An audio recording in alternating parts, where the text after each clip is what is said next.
உங்கள் favourite TV ஷோக்களை இனி miss பண்ண தேவையில்லை. ஜீ5 இல் முற்றிலும் இலவசமாக காணுங்கள். இங்கேயும் எப்பொழுதும். நீ ஏன் எதையாவது செய்யணும்னு துடிக்கிற? அதுவும் வானதி நகையை வாங்கி கொடுக்கணும்னு நினைக்கிறியே, உனக்கே இது நியாயமா இருக்கா? அம்மா சொல்றது நியாயம் தானேப்பா.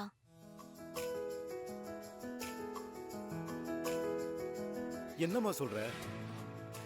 அம்மா சொல்றது நியாயம் தானேப்பா. என் தங்கச்சிக்கு ஒரு நல்ல மாப்பிள்ள, நல்ல மாமியார்னு ஒரு நல்ல வாழ்க்கை அமைய போகுது.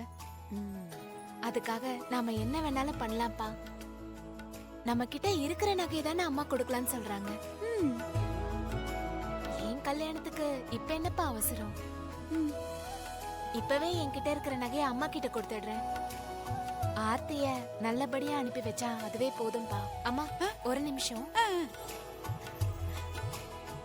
அவகிட்ட இருக்கதே கொஞ்சம் நகைதான், அதையும் நீ பறிக்க நினைக்கிறிய? இதெல்லாம் எனக்கு நியாயமா படல.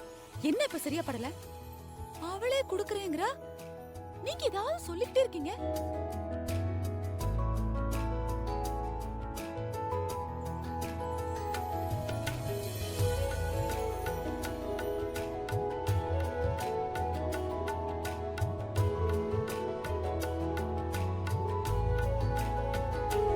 அம்மா இந்தாங்கம்மா வச்சுக்கோங்க.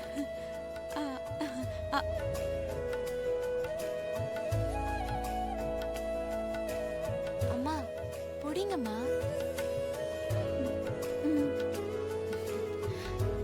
அப்பா அம்மாவை வாங்கிக்க சொல்லுங்க. ஆர்த்தியோட நகையோட இந்த நகையும் சேர்த்து அவ கல்யாணத்துல போட்டு விடுங்கம்மா. அப்பா ஒன்னும் சொல்ல மாட்டாருமா, இத வாங்கிக்கோங்க. இவர் வாய திறக்க மாட்டார். நீ சொல்றதுனால வாங்கிக்கிறேன். பாத்தீங்களா, நான் சொன்ன விஷயத்துல இருக்கிற நல்லதை புரிஞ்சுக்கிட்டு வானதியே எவ்வளவு அழகா கொண்டு வந்து கொடுத்தான்னு. அவளுக்கு இருக்கிற அக்கறை கூட உங்களுக்கு இல்ல. உங்களுக்கு ஆர்த்தி மேலயும் அக்கறை இல்ல, இந்த குடும்பத்து மேலயும் பொறுப்பு இல்லைங்க. எப்படியோ போங்க. தேங்க்ஸ்ரா செல்லம். நான் போய் இதை ஆர்த்தி கிட்ட காமிச்சிட்டு வந்துடுறேன். சரிம்மா.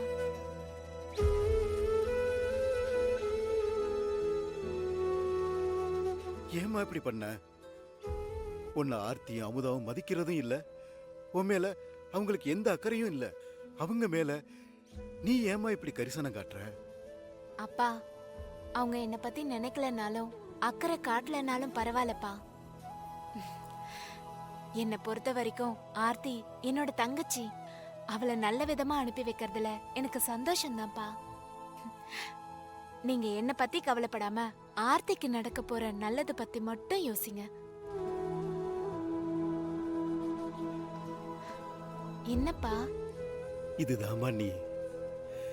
உனக்கு சுயநலமா யோசிக்கவே தெரியாது, மத்தவங்களை பத்தி மட்டும்தான் யோசிக்க தெரியும். அதனாலதான் நீ நிறைய கஷ்டத்தை அனுபவிக்கிற.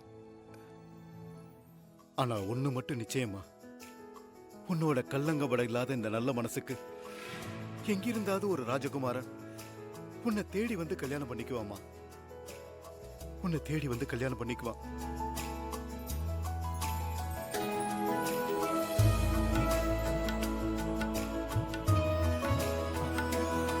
இப்போ நீ இந்த பொண்ணு போட்டோ பாக்குறதுல என்ன ஆயிட போகுது? இல்லடா அம்மா, இவ்ளோ எனக்கு இங்க பாரு கார்த்தி, நீ பொண்ணை பார்க்கணும்னு நினைக்கிறது எனக்கு நல்லாவே தெரியும். நான் போட்டோ இங்க வச்சுட்டு போறேன், உனக்கு எப்ப பார்க்கணும்னு தோணுதோ அப்ப பாத்துக்கோ.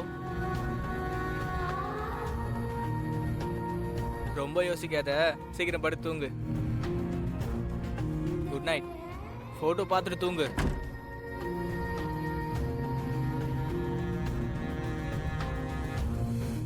அப்புறம் கார்த்தி, தம்பிக்கு உன் மேல பாசம் இருக்கு, அத மறந்துடாத. போடா, போய் தூங்கு போ. Okay, good night. Good night.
Yashoda, Subramani வந்திருக்காரு, டீ எடுத்துட்டு வா. வரேன். அப்புறம் என்ன 2 நாள் ஆளக்கானா? வெளியூர் எங்கேயும் போயிருந்தியா? ஆமா சுந்தரம். இந்தாங்கண்ணா. நல்லா இருக்கீங்களாண்ணா? சின்ன வேலையா சென்னை வரைக்கும் போயிருந்தேன். சரி போனதுதான் போயிட்டோம். அப்படியே உங்க சம்மந்தி அம்மாவையும் பார்த்துட்டு அவங்களையும் சந்திச்சு பேசிட்டு தான் வந்தேன்.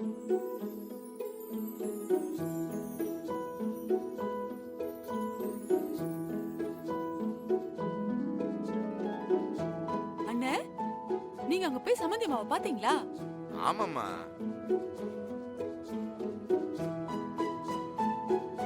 அவங்க வீட்ல எல்லாரும் நல்லா இருக்காங்களா? அவங்களுக்கு என்ன, அவங்க நல்ல மனசுக்கு அமோகமா இருக்காங்க.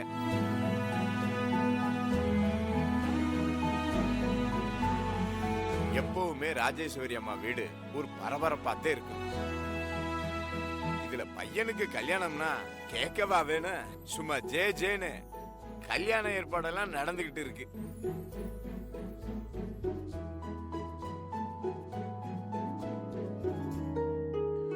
என்ன சம்மந்தி அம்மா எங்களை பத்தி எல்லாம் விசாரிச்சாங்களா? உங்களை கேட்காமையா, உங்க எல்லார பத்தியும் கேட்டாங்க. அதுலயும் குறிப்பா அவங்க மருமகளத்தை வார்த்தைக்கு வார்த்தை விசாரிச்சுக்கிட்டே இருந்தாங்க.